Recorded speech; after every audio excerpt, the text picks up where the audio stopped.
Welcome back, everybody. We got some catching up to do. Just opened up lines of communication again with a fellow that's interested in buying the Bounder. And he's responded, so we're gonna get a dialogue going on how and when we can make that happen. I feel like I need to wait a minute. Wait. First off, we stopped here at an RV storage lot, and I'm gonna see about seeing if there's a space available that I can get the coachman down here placed more locally. And we're in the van today, so you know, I should bring some people up to speed here that's joined found the channel recently. That why do I have 3 RVs? You know, number one, the Bounder, I've been wanting to downsize for over 2 years now, so that's been, and things just didn't work out. The timing wasn't right, or finances were as such, or this time of year, and you know, it didn't make sense to do it too late in the summer when winter's coming on. I'm getting ready to leave, and that's what happened last year. You know, end up just taking the Bounder. Anyway, that's long involved stories there. But this year, since I bought the coachman this early in the year, and the fella's still interested in the Bounder, looks like it's going to happen. So one way or the other, even if that deal falls through, I mean, I have the new RV already. So what am I going to do? So right now it's in storage out in Altoona, Pennsylvania. That's an hour and a half away, and I want to get it here closer locally, but the storage lots, the storage places in this area, you know, have a waiting list, or it's just not close enough that it makes sense. I mean, if it's going to be that far away, I just might as well leave it out there a little bit longer. This is the one I want to get here. It's about 10 minutes from the garage, and but there's a waiting list. So one I called 2 weeks ago. So I'm going to go up here in person and see where they're at on the waiting list. I should have put my name on that waiting list at that time, but I'm going to go ahead and do that, because I need to get the coachman closer to home. The van, you know what, really, the short story on the van is, it's really my daily driver. Or think of it as just having a car, or a pickup truck, or something to run and go get groceries, just to run errands. It's kind of just a daily driver. It just happens to be a van, and I thought, what the heck, I'm going to outfit it that, go out on short trips and stuff. So it is a converted kind of a camper van, but this is not for the big trips. So it comes down to downsizing from the Bounder to the coachman, and so then I'll basically have one motorhome and one van that doubles as a daily driver or a short-term camper. Okay, does that make sense? Where are we at? Okay, I have also some gadgets I've picked up for all the vehicles, really, which we'll get to. Right. All right, I'm going to check on this real quick, and then we're probably going to head back over to the garage, and I'm going to show you some of these gadgets and gizmos and devices that I have. All right, unfortunately, there is still a waiting list, but this time of year, things can happen, quick, just all of a sudden. It's that time of year people might be coming to get their RV because camping season is ready to start, and they want to get it to their house, maybe get it cleaned out and, supplied and all that kind of stuff. And then when they start calling the calling list, sometimes people have, by the time they get called, have already found a different storage solution, and then they just move on to the next, who might still be in need. So unfortunately, nothing's going to happen today or this week. But anyway, we're going to move on with things here. And we're back. I got to tell you, I have become a huge fan of these little power stations, these portable power stations, small and large. They all have their place. Even this, I got a small one here. A company called ROCKPALS sent this one to me, and I got to thinking, well, how useful is a small one that only has so much power? But when I got to thinking about it, I can think of a lot of things this thing is useful for. There's jobs and things that I really don't have to have the big one for. The big ones are heavier and more expensive, and you don't always need that much power. So, and obviously this thing is light. So I'm gonna show you a couple things here. One thing, and here's a heads up for the company, is they've listed some things that you can use this for, but there's a couple of things I think that they kind of missed the boat on a little bit. One's powering one of these 12-volt refrigerators. It will do that, and I'll get back to that. But what did I want to show you here?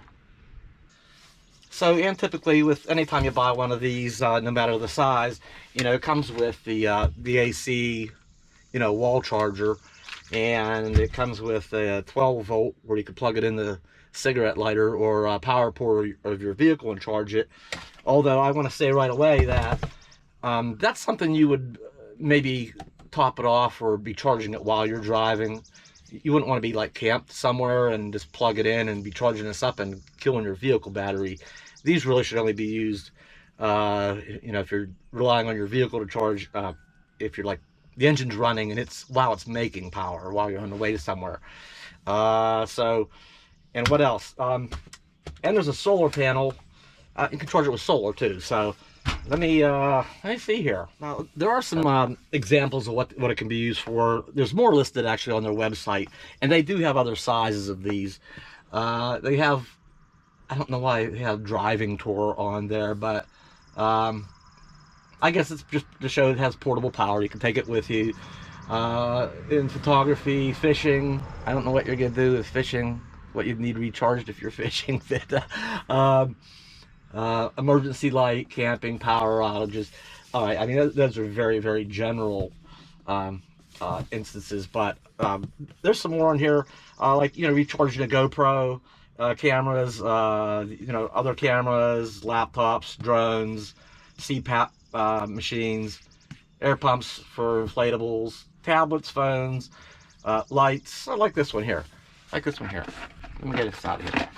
If you are camping, I don't bother buying batteries anymore. I get the rechargeable LED, and that's for camp lights. What else? TV. I think on the website it says it can power a 32-inch TV for like 4 hours. Well, in the van I have it's not a 32-inch, but I think it's only a 24.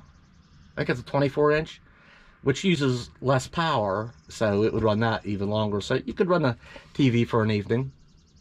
One thing is I want to get back to that CPAP, because a lot of people use those CPAP machines, and I've seen where people will run the generator in their RV, run a generator all night to power their CPAP. Well, CPAPs don't require all that much power to run. I think even like a residential, full-fledged residential CPAP uses about 50 or 60 watts of power. So even a residential one, what is this? This is rated at 300. It should run at roughly 6 hours. That's a residential one. But there are, as I understand it, a little bit of Googling and research, I guess there's the portable travel CPAPs that some only use as little as 15 watts. So that would, 15, do the math, I don't know, into 300. I mean, that's a lot of hours. You could power a portable travel CPAP with one of these for, what, a couple of nights? So, and let's see, what else we got here? Another thing is, a lot of people don't like, when they're trying to sleep at night, it's just, they need some kind of noise, some kind of background noise running. A lot of people have to have a, TV or a fan or something running. So, I have my little fan here, and no, it's not a 12-volt fan. It is 110 volts. So, just like kind of like the power button, you have to hold it in for 3 seconds. To turn that on, same thing. You got to hold that in for 3 seconds to turn this portion of it on. And the same is true with when you're using 12-volt. You can turn this section on. But I'm not going to get real technical with all the ports on here, everything, and all the technical specs. I mean, there's other reviews out there that, get into all that. It's pretty self-explanatory, really. There's outputs and that's the input where you charge it at. You know, one of those 12-volt things, USB chargers. You know, it's got all that kind of stuff. The 110 thing, of course. But yeah, this fan, so, you know, similar to the CPAP, where's the button at? Or the switch? Yeah, there we go. We'll put her on high. Medium's good. All right, put that over there where we're gonna be sleeping at. All right, it uses 17 watts. So it's real similar to one of those portable CPAPs, the travel models. They just don't use a whole lot of power. You can run that a lot of hours all through the night. So, I mean, so there's a couple of uses there. What else we got going on here? Oh, and I have a job outside for it too. That, you know, it's just nice and light and portable. Would I carry my big heavy one out there? Preferably not. The big heavy one has 2 handles on it, and there's 2 there for a reason, because it's, you know, like I say, the bigger they get, the more expensive they get, and the heavier they get. So for little tasks, yeah, I don't want to lug the big one around if I don't have to. Let's see here. What else? My e-bike comes to mind. You know, I got to thinking, you know, a regular pedal bike, I used to put 60 miles, roughly 60 miles a day on my pedal bike. So, and these days when you have e-bikes, you know, they roughly have a 20-30 mile range, just generally speaking. You know, if you want to go on an extended, day trip or something, this is small enough I could actually put it in the basket, you know, of my e-bike.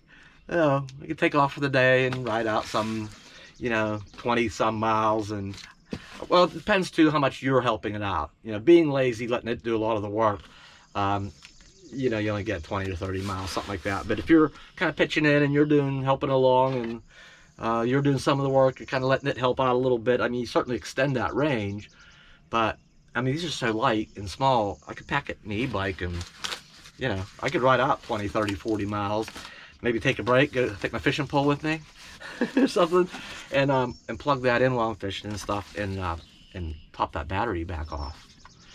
And, you know, I don't know how, generally e-bikes take a while for them to fully recharge, but I'm not one to run stuff all the way to 0. I mean, just like I don't run my gas tank down to 0. Yeah, once it gets down a ways, I generally plug it in and top it off. So and that's how I treat that too. We'll check out. Okay, finally, it took me long enough, but I got this solar panel unpackaged. Oh, hang on a second. And I think this is a nice suitcase model. Let's see what's going on with this. Oh, look at this. Oh, this is nice. Press. Oh, look at this. I like this, that it has these eyelets on it, because you can hang it. You know, I could hang it on the side of the van. Or, and this is 100 watts, I believe. Wow, look at the size of this thing. That's a lot of power. That's a lot of power. There's, hang on. I might have to get this outside. Let me fold that back up. Or not. We've all seen portable solar panels before, surely. And here is... That's it. I could unwind that. I don't know what that is, an 8 or 10 foot cord that's wrapped up in here. And look, it has adapters. You could actually use this solar panel for other rechargeables as well. And yeah, this is wrapped up in here. That goes, so, and that would just go in the DC in. Voila, like that. Like all the chargers go in that same port there. So, and I thought, you know, these portable ones, I thought maybe I'll just unfold that and put that up in the windshield, up on a dashboard, like one of those, maybe it can double as a, one of those visor things you put in your windshield, just get sun from in there. Or put it outside, like it should be probably. Nice.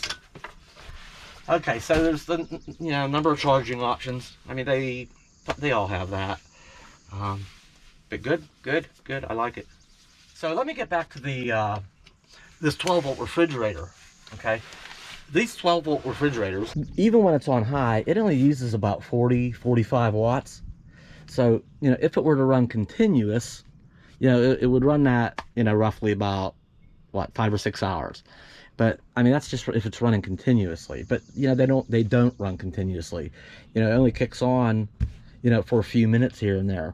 I guess that would depend how much you're in and out of it.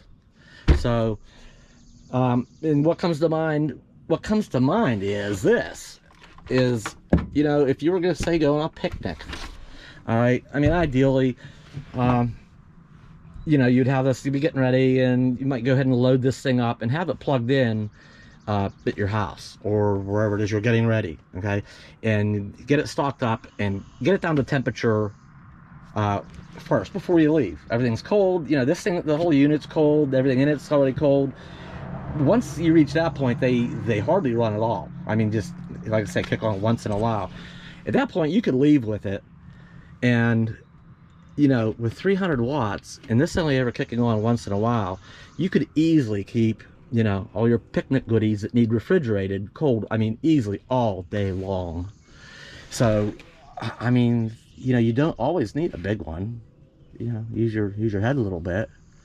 Now, this sometimes takes, you know, if it's just been sitting around in storage, I'm not using it, and it's warmed up,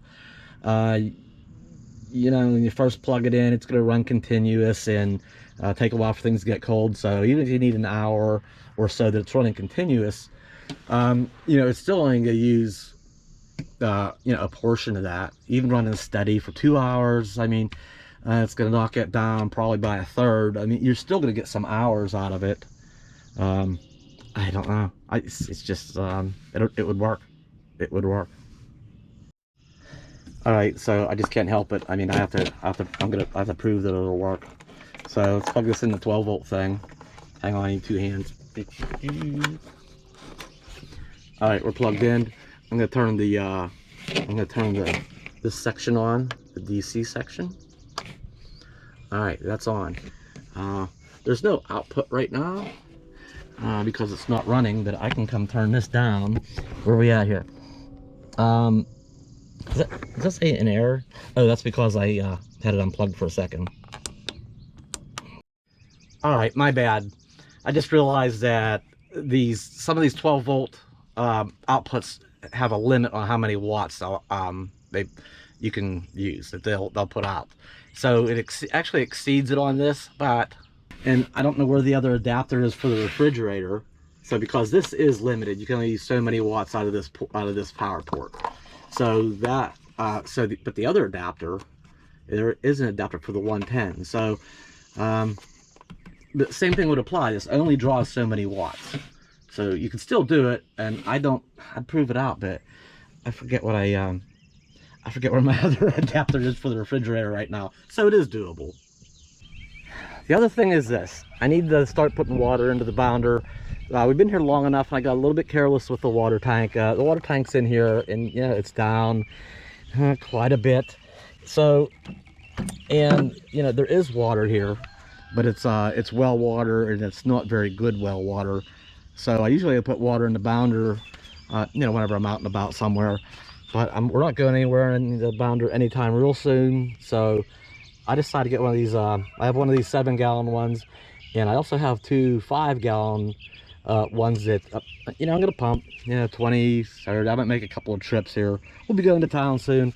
I'm gonna pump all these into the bounder, and then while we're in town, I'll get these refilled, and it will be all right. But so I rigged up this 12-volt water pump. That's a pump I was going to put into the van.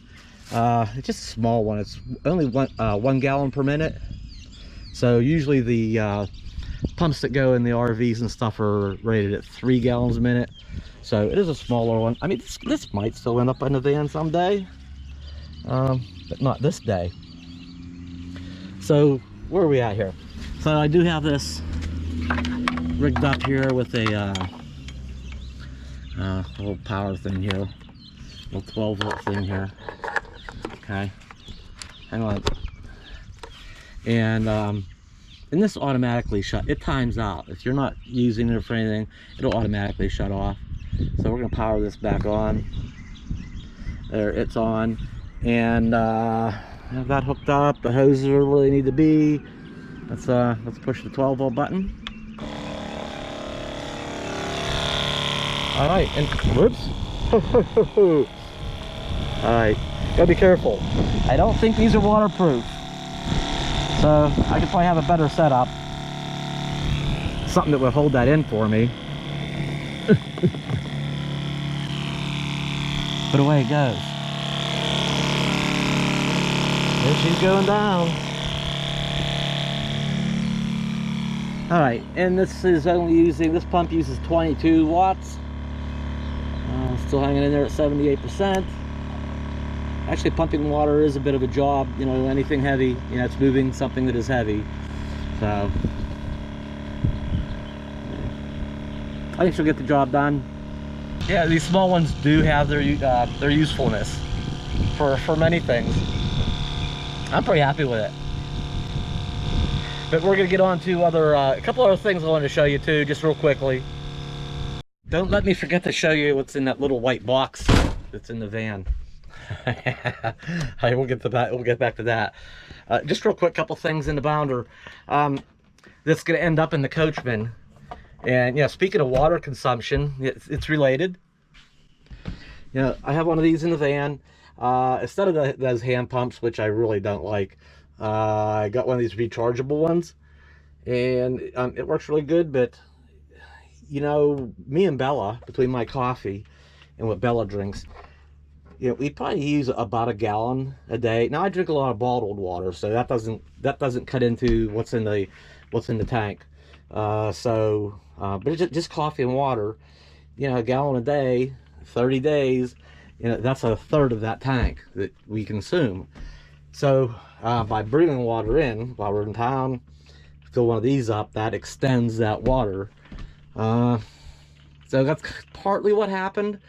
Is we've been consuming out of that too, besides regular use for washing and that sort of thing. But this will help extend our stay here. The other thing too with the Coachman, now the Coachman's a smaller RV, it's going to have a smaller water tank. So I like to be able to easily go, you know, if I'm out camping or boondocking, I like to, my point of being able to go out and stay out comfortably without having to go to town to take care of that kind of stuff. I like to be able to stay out, you know, at least 2 weeks comfortably.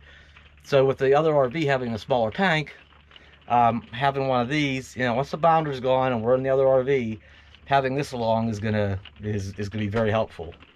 In what's in here? I got a new replacement filter for in here. I have one of these for drinking water. Under the sink is a filtration system, and it's real easy to change. There's just a lever.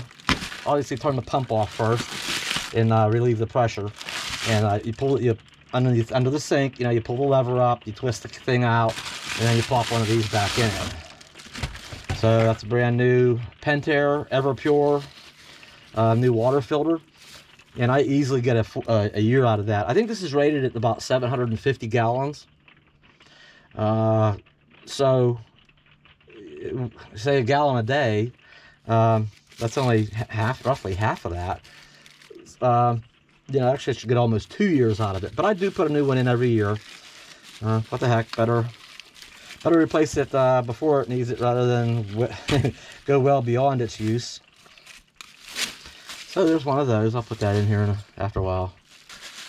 So what else? And I might install one of those under the counter filtration systems in the Coachman too when I get it. I might. I don't know yet, but the bounder already had one in it. There's a dummy cap you can put in it, and when I got the bounder, the filter was gone. Not a whole lot of money. I don't know why somebody would not replace that filter. And they put the dummy cap back on and latched it so that you can still use it without it leaking. And you know, it thinks there's a filter in there. It plugs everything up, so everything else can work, and it's under pressure. But so I found that out, did my research, initially got a filter for it, took that dummy thing out, put a filter in it, and voila, we was up and running. So I would like to, and you might say, well, why am I going through doing little things like that in the bounder when when I'm getting rid of it. I don't know. It's just, you know, I'm kind of funny about those things. I like to keep it. I mean, that could fall through. Different things could happen. You know, I like to keep things as if I were to take off tomorrow, just out of the blue, spontaneously, just say, you know, I'm going to take off. I'm going to go to California tomorrow. You know what? I could. You know, the Bounder's been a good rig, reliable. I like to keep things, you know, operational and up to date and everything. And, you know, expenses of upkeep are just part of the game. I'd rather have a healthy rig that's ready to go, whether I'm using it tomorrow or if I sell it for, you know, if I get my a fair price out of it. I mean, it should be at least in a condition that matches that, you know. So, you know, I'm not giving the Bounder away for, you know, I got a price for it. And if you're curious, you know, you can just go to NADARV values and look up a 1990 Bounder and see what the low retail is and what average retail is, and that gives you an idea about what I'm asking for the Bounder. But the Bounder should be in pretty dang good shape to match, you know, match the price. And that's my intention. That's how I operate. All right, the water pump it's pumped this thing dry. All right. We'll turn that off. It only used 1%. Pumping 7 gallons. So we'll get a, oops, I got the lid off of it. So it's actually starting to sprinkle a little bit. I'm gonna take this in for right now, and I'll get the other jug out here after a bit. All right, so what's in that little white box? And what else did I get? What else did I get? All right, you know what a real lifesaver has been for me is this thing. I've had this, I should have had one in the Bounder all along. Because the trouble with some of these older vehicles are, and this can save you in any, even in a modern vehicle, you know, kind of like I said about recharging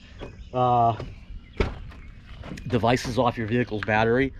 Well, if you're camping somewhere and you're recharging, you know, your phone, multiple phones, you know, if you're a couple or a family and everybody's charging their phone off the vehicle out sitting, not running, you know, that slowly takes away from your vehicle's, slowly drains your vehicle's battery, or let alone tablets or anything else you might. So you got to kind of remember to start it up once in a while. But how do you know when that time comes? Did you wait too long, or did you just not even need to yet? So hang on here. Now, in the case with older vehicles, what about accidentally leaving your lights on? Well, newer vehicles, you know, there'll be a chime or some alarm will let you know that you've left the keys in the ignition and you've left your lights on. You know, vehicles will alert you to maybe you shouldn't do that, you know. But older vehicles don't have that, you know, and the Bounder's old enough that it doesn't have that little protection thing, and the Coachman doesn't either. The van does. I think it does. It does when I leave my, I know it does it when I leave my lights on, and that's the biggie. It'll let me know if I left the keys in it. Now this thing here, okay, it's just a, hang on, I'll show you what it is. I just have one of these in here that adapts this power port to 2 USB things. Now this is a step up, and you know, you can easily find these online, you know, Amazon has them, but it's actually a voltmeter. It's a built-in, it has the 2 USBs, but plus it has a voltmeter thing. Go on, get in there. All right, so what? That can't be right. Why would the Bounder, or why would the van be down to 12.1? That's pretty low. What's going on? Maybe I got a defective one. That cannot be right. So, and what happens if it drops much further? I think if it gets down to an even 12, or maybe it's 11.8, that actually starts flashing. So I do have one in the Bounder right now. I ordered 2 of them, and you know, once the battery starts getting down low to a certain point, and that would have saved me. I don't have the van keys with me right now. I have to start it up, but I will. That would have saved me, because I've accidentally left the lights on in the Bounder. Pulled up somewhere, you know, it's overcast day, you got your lights and stuff on, and pull out in the parking lot to maybe go shopping or just take a break for a while. and I forgot I left my lights on. Well, you know, like I say, newer vehicles, they shut the key off, they probably start beeping or something that, hey, your lights are on too, dummy. So, but the bounder doesn't do that. There I sit, it's still daylight, you know, I don't see, I forgot the lights are on, and I'm gonna sit there for an hour or two and go to start it, and it's like, oh, the battery's dead. What's going on? I mean, unfortunately, the bounder has a device, an auxiliary start button, that if you hold it in, it'll actually, it's like getting a jump from somebody else. It'll get a jump from your house batteries to your engine battery. So I'm like, oh, I mean, so I push that button in, it started right up, and then it would recharge, and it would recharge the engine battery again. But that's not very healthy to do to a battery, is to just leave your lights on and let it, you know, run that low. Maybe like I might put a fresh battery in the bounder. It's probably nearing end of life. It's at least, I think it's 5 years old, and I've done that a couple of times. So I always want healthy batteries, and I want stuff right. So it'll probably get a fresh battery here soon. Now this has jumped up to 12.3, but that still just doesn't seem right. Anyway, so if it goes out of a certain range, you know, for some reason there's a malfunction, and the alternator and voltage regulator happens to be overcharging, if it goes above a certain point, that'll start flashing. Or if it goes below a certain point, that'll start flashing. So it's nice to be able to, at a glance, you know, I'm back here doing something, and at a glance, it really doesn't catch your attention. I mean, I can look over it to see what it is, but it's when something's blinking, you know, you have to look over this way, and it catches your eye, and you say, hey, something's wrong, you know, let me check that. So I think those are just incredibly useful in older and newer vehicles. Rain, rain, rain. All right. Well, that's probably, I can't think of any other, I know I got some stuff, but I'll round them up and mention them probably in the next video. Just can't think of anything else right now. All right. Hey, thanks for checking us out this time and coming along and watching, whatever. I'll see you next time.